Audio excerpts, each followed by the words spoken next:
nosotros. Y con tu espíritu. Lectura del Santo Evangelio según San Marcos. Gloria a ti, Señor. El primer día de los ácimos, cuando se sacrificaba el Cordero Pascual, le dijeron a Jesús sus discípulos: ¿Dónde quieres que vayamos a prepararte la cena de Pascua? Él envió a 2 discípulos diciéndoles: Id a la ciudad, os saldrá al paso un hombre que lleva un cántaro lleno de agua. Un cántaro de agua, seguidlo. Y en la casa donde entre, decidle al dueño: el maestro pregunta: ¿cuál es la habitación donde voy a comer la Pascua con mis discípulos? Os enseñará una habitación grande en el piso de arriba, acondicionada y dispuesta. Preparádnosla allí.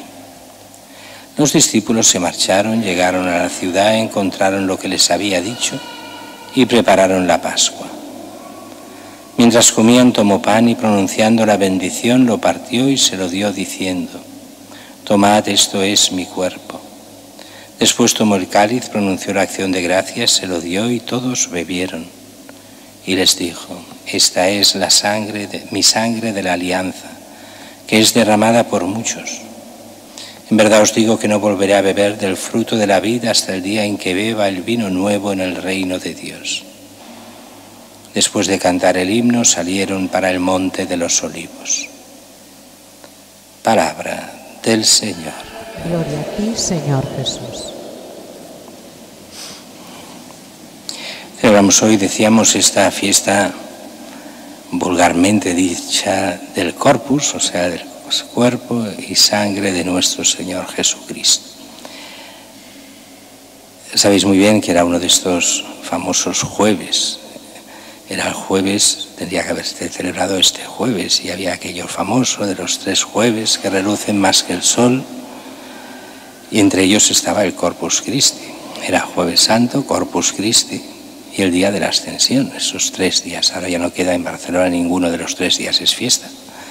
Antes lo eran los 3 y fiesta grande. Y el día del Corpus se hacía en jueves precisamente porque era una conmemoración del Jueves Santo.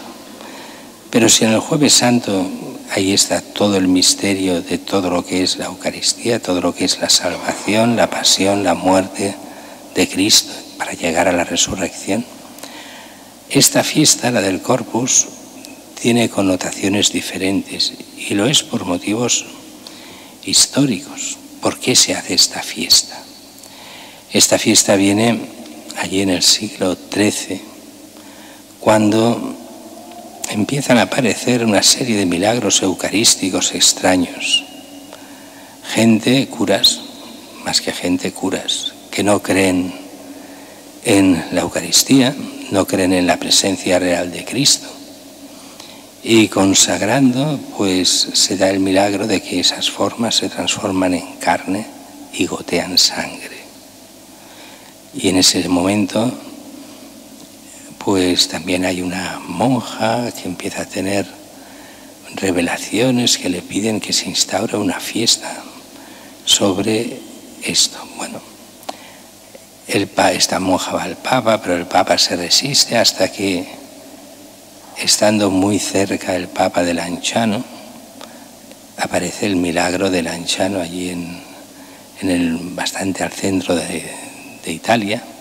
El Papa está muy cerca y hay otro de estos milagros eucarísticos. Hace coger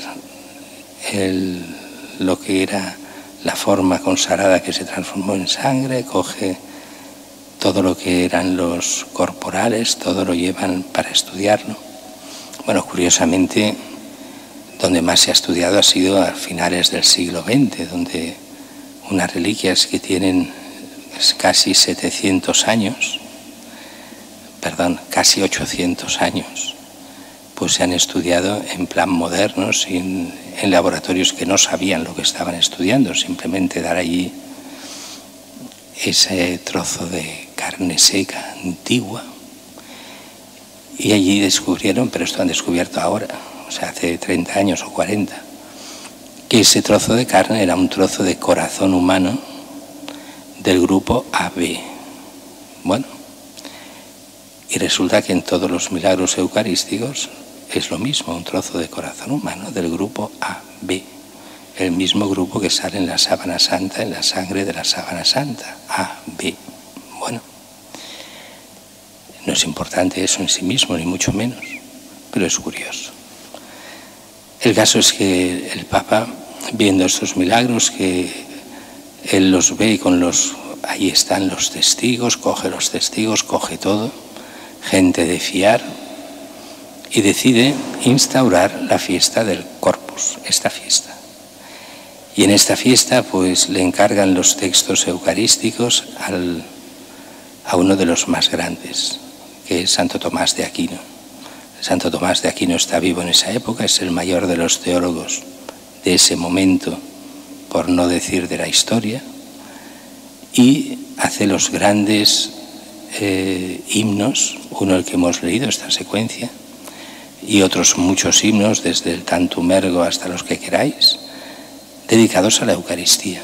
Y se instaura la procesión eucarística. Y se instaura esta fiesta de la Eucaristía. ¿Para qué? Pues para que el pueblo cristiano se dé cuenta, y sobre todo los curas, porque sabéis que lo más difícil es convertir a un cura, eso ya sale medio en serio, medio en broma, de cara a los sacerdotes del Antiguo Testamento. Sabéis bien que en Hechos de los Apóstoles hay un momento en que se dice, hasta los sacerdotes se convierten, como diciendo, eso es imposible, que un cura se convierta. De acuerdo que aquellos eran sacerdotes del Antiguo Testamento, nosotros lo somos del Nuevo, pero bueno, las tentaciones están en todas partes, en el Antiguo y en el Nuevo Testamento. ¿Qué es lo que pedía esta fiesta? Que reconozcamos, nos demos cuenta que la Eucaristía no es, como después dirán los protestantes, un signo. Sí que es un signo, pero es mucho más que un signo. Es un signo real, es una presencia real. Este pan, por la consagración, realmente se convierte en cuerpo de Cristo. Este vino será la sangre de Cristo por medio de la consagración. Y comulgamos del cuerpo, o algunas veces del cuerpo y la sangre de Cristo. Y como decía muy bien la secuencia, para perdición o para salvación. Para perdición, aquel que comulga indignamente y no puede comulgar y no le importa, comulga como si fuese una galleta. Eso es para su condenación, porque está en el fondo haciendo lo peor que se puede hacer, que es despreciar a Cristo y la presencia real de Cristo. Para salvación, aquellos que lo tomen desde la fe. Y también hemos de repetir 1000 veces que cuando se viene a comulgar, se comulga con devoción. Quiero decir, que no se coge la forma, como hacen muchos, que no se lleva uno la forma hasta su banco, que no se la guarda en la cartera, como hacen algunos, y hemos tenido que ir detrás de muchos, sino que lo que se hace es, o se comulga en la boca, y si se comulga en la boca, tampoco se va a ir a morder al cura, como hacen algunos, sino se saca la lengua al cura, que eso está permitido, porque en ese momento el importante es Cristo. Así que sacar la lengua al cura está más que permitido. En ese momento se saca la lengua un poco y el cura se responde antes, amén. Se ha de responder cuando se dice el cuerpo de Cristo. Amén quiere decir, así es, me lo creo, realmente lo es. Amén. Se abre la boca, se saca un poco la lengua y se pone en la lengua. Bien. En la mano, quien quiera hacerlo en la mano, ningún problema. Acordaos siempre, la mano derecha es bajo la mano izquierda. Amén, se pone la forma en la mano izquierda y con la derecha se coge y se come. Pero no aquello de ir a cogerla, sino hacedlo bien. Eso demuestra el respeto que se tiene a Cristo, el cómo se comulga. Claro que las formas externas no siempre son lo que es el interior de cada uno. Hay gente que por ignorancia comulga muy mal, pero por fe tiene más fe que el Papa y que yo y que cualquiera de los curas. ¿Me explico? No es cuestión solo de que, bueno, que lo único que importa es la fe por dentro. No, las formas son importantes para entender qué es lo que estamos haciendo. Vamos a comer de Cristo mismo. Y eso exige dos condiciones. Una, hacerlo bien, o sea, comulgar bien, como se ha de comulgar, como manda la Iglesia. Pero algo mucho más importante, y es estar preparado para comulgar. Quiere decir vivir en gracia de Dios, y si se ha pecado, los pecados haberlos confesado. Aquellas personas que, bueno, no siendo practicantes van a comulgar, eso es pecado mortal y es fuente de condenación. Nos lo decía la secuencia de Santo Tomás de hoy. A comulgar se viene preparado, y eso quiere decir convertido a Cristo, para que Él sea alimento de vida eterna. Claro que Él nos ayudará a continuar convirtiéndonos, pero no se pasa del pecado a comulgar, sino se pasa del pecado a la confesión, de la confesión a la comunión. O aquellos que, y eso pasa en gente muy inculta de nuestra parroquia, bueno, vienen con uno que no es cristiano o que no es católico, que pase a comulgar, no hay problema, si está en comunión con nosotros. No. Si veis que uno es musulmán o no es de cualquier otra religión, no puede comulgar. Solo puede comulgar el cristiano en gracia, el católico en gracia de Dios. Solo hay una excepción, cuando digo católico, que sea un ortodoxo. Los ortodoxos, en gracia de Dios, pueden comulgar también con los católicos. No podemos concelebrar los curas, pero sí pueden comulgar, igual que los católicos. Si no encontrasen un cura católico, pueden comulgar con los ortodoxos, si ellos les dejan. Pero porque no les dejarán. Pero en teoría se puede comulgar, y si se les pide en caso de urgencia, es posible que te digan que sí, porque conocen bien lo que es el catolicismo, como nosotros conocemos bien lo que es la ortodoxia. ¿Qué es lo importante en esta fiesta? Encontrarnos con Cristo, darnos cuenta de que Él es el único Señor y Salvador, y que no está presente en la Iglesia solo por su palabra, solo por la comunión entre nosotros, sino que el centro es ese pan y ese vino que se han hecho Cristo, y que una de las formas en que Cristo está con nosotros hasta el fin del mundo es por medio de la misa, donde vuelve a ser presente para ser alimento. Recordemos que la Eucaristía tiene tres finalidades. La primera y más obvia, alimento para nosotros. Es el alimento para el cristiano.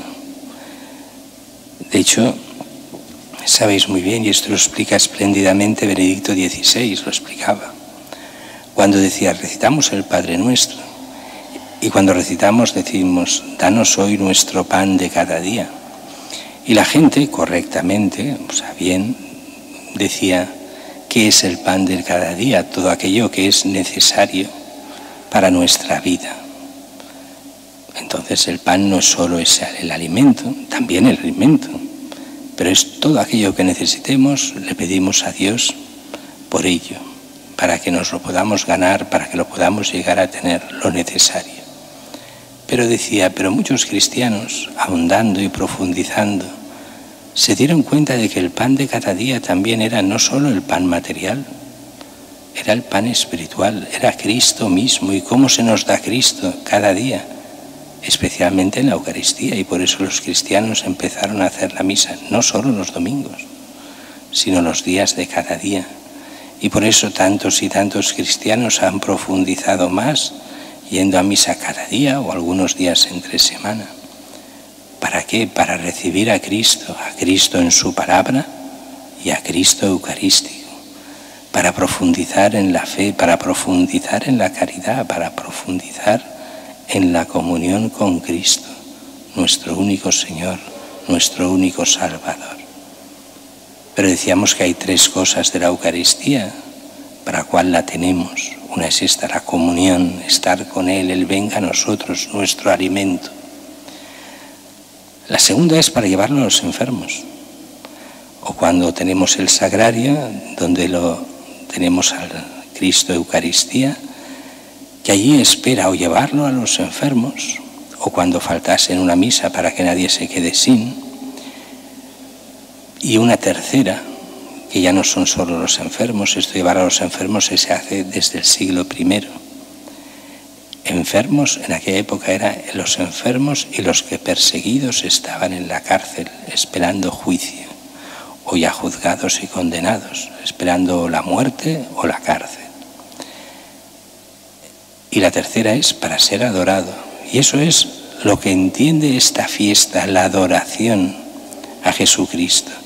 Ese pan y ese vino, siendo Cristo, pueden ser adorados. Y por eso tenemos aquí en la parroquia, cada día de los días feriales, la adoración desde las 8 de la mañana a la 1, desde las 4 a las 8 de la tarde, adoración eucarística. Cristo, que puede ser adorado y que se puede hacer oración ante Él, para que reconozcamos el gran misterio de la salvación, que es Cristo, que ha muerto y ha dado su cuerpo y su sangre, su vida, por todos nosotros.